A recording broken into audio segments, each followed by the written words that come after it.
Hello everyone, সবাই কেমন আছো? আশা করি সবাই ভালো আছো। আমিও ভালো আছি। তো এটা আমার ফার্স্ট মিনি ব্লগ। তো ব্লগটি শুরু করছি সকাল থেকে। তো চলো দেখতে থাকো। তো সকালে ফার্স্ট উঠেই একটু বাইরের প্রকৃতি দেখার পর তারপর এটা হচ্ছে আমার দিদির ছেলে। তো একে ঘুম থেকে তোলার পর দেখো বসে আছে, ঘুমতে আছে বলে। তো একে তো অনেক জাগাজাগি চেষ্টা, কিন্তু ঘুমিয়ে আর ভাঙছে না। তো দেখো, তো সকালে তো চা ছাড়া দিন চলে না, তো চাটা বসিয়ে দিলাম। তবে অনেক বলার পর যে না ব্রাশ করে চা দেবো না বলতে, ওই জন্য উঠে এসে ব্রাশ করছে এখানে।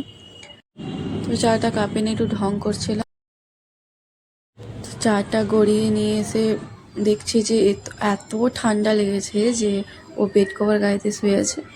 তো এভাবেই আমার রোজ সকালটা কাটে। তো এখানে ভিডিওটা শেষ করছি। তো আবার নেক্সট কোনো ভিডিও দেখা হচ্ছে সবার সাথে।